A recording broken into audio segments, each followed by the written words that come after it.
കേരളത്തിന്റെ ആരോഗ്യ മാതൃക ലോകത്തിന് തന്നെ പാഠപുസ്തകമാണെന്ന് അന്താരാഷ്ട്ര വേദികളിൽ പ്രസംഗിച്ച് നടക്കുമ്പോൾ സ്വന്തം നാട്ടിലെ സാധാരണക്കാർ സർക്കാർ ആശുപത്രികളിലെ ഓപ്പറേഷൻ തിയേറ്ററുകളിൽ ജീവച്ഛവങ്ങളായി മാറുന്ന ദയനീയ കാഴ്ചയാണ് നാം കാണുന്നത്.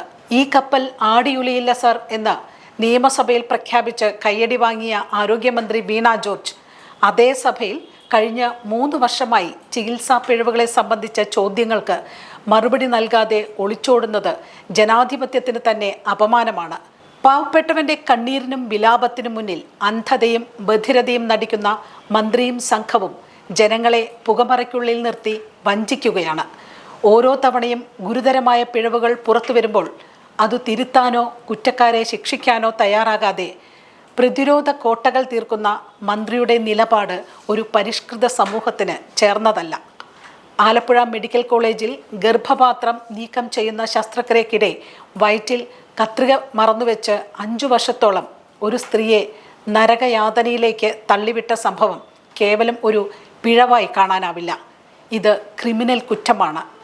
കോഴിക്കോട് പന്തീരാങ്കാവ് സ്വദേശിനി ഹർഷിതയുടെ ജീവിതം തകർത്ത ആ കത്രികയുടെ ഉത്തരവാദിത്തം ഏറ്റെടുക്കാൻ തയ്യാറാകാത്ത ആരോഗ്യവകുപ്പ് ആ കത്രിക ഞങ്ങളുടേതല്ല എന്ന വിചിത്രവാദമുയർത്തി ഇരയെ പരിഹസിക്കുകയായിരുന്നു. നേട്ടങ്ങളുടെ കണക്കുകൾ നിരത്തി സ്വയം അഭിനന്ദിക്കുന്ന മന്ത്രിക്ക് ശീതീകരിച്ച മുറിയിലിരുന്ന് ന്യായീകരണങ്ങൾ ചമയ്ക്കുമ്പോൾ ഒരു പാവപ്പെട്ട സ്ത്രീ 5 വർഷം അനുഭവിച്ച ശാരീരികവും മാനസികവുമായ വേദനയുടെ ആഴം ഒരിക്കലും മനസ്സിലാകില്ല. അന്വേഷണ കമ്മീഷനുകളെ പ്രഖ്യാപിച്ച് ജനങ്ങളുടെ കണ്ണിൽ പൊടിയിടുകയും പിന്നീട് റിപ്പോർട്ടുകൾ പൂഴ്ത്തിവെച്ച് കുറ്റക്കാരെ സംരക്ഷിക്കുകയും ചെയ്യുന്ന മാഫിയ ശൈലിയാണ് വകുപ്പിൽ ഇന്ന് നിലനിൽക്കുന്നത്. ആരോഗ്യവകുപ്പിലെ അനാസ്ഥയുടെ കഥകൾ ഓരോ ദിവസവും ഭയാനകമായി മാറുകയാണ്. പരിക്കേറ്റ കാലിലെ മുറിവിൽ ചില്ലുകഷ്ണങ്ങൾ നീക്കം ചെയ്യാതെ തുന്നിക്കെട്ടി 63 ദിവസങ്ങളോളം നരകിപ്പിച്ച ചേർത്തലയിലെ സംഭവം ഡോക്ടർമാരുടെ ഭാഗത്തു നിന്നുണ്ടാകുന്ന ഗുരുതരമായ അലംഭാവത്തിന് തെളിവാണ്.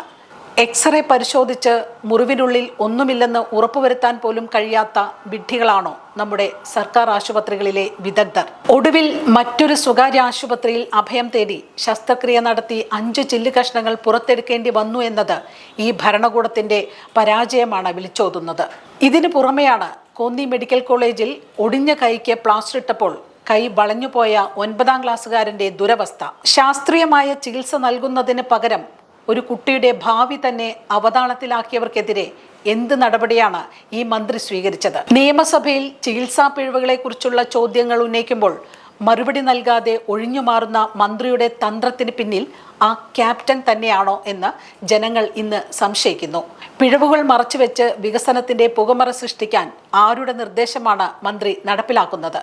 ഭരണകൂടത്തിന്റെ പ്രതിച്ഛായ സംരക്ഷിക്കാൻ പാവപ്പെട്ട രോഗികളുടെ ജീവൻ പണയപ്പെടുത്തുന്ന ഈ രീതി അങ്ങേയറ്റം അപകടകരമാണ്.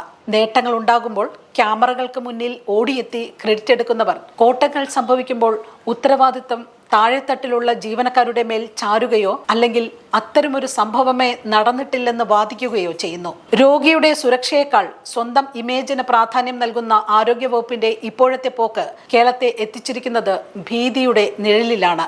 ഓരോ ശസ്ത്രക്രിയയും ഒരു ലോട്ടറി പോലെ മാറിയിരിക്കുന്നു. ഭാഗ്യമുണ്ടെങ്കിൽ ജീവനോടെയും അവയവങ്ങൾ കേടുകൂടാതെയും മടങ്ങാം. ഇതാണോ നാം കൊട്ടിഘോഷിക്കുന്ന ആരോഗ്യ കേരളം? ന്യായീകരണ തൊഴിലാളികളുടെ സഹായത്തോടെ സത്യത്തെ മൂടിവെക്കാൻ എത്ര കാലം ഭരണകൂടത്തിന് കഴിയുമെന്ന് കണ്ടറിയണം. നീതി ലഭിക്കാതെ തെരുവിലിറങ്ങേണ്ടി വരുന്ന ഓരോ രോഗിയുടെയും ശാപം ഈ സംവിധാനങ്ങളെ തകർക്കുക തന്നെ ചെയ്യും.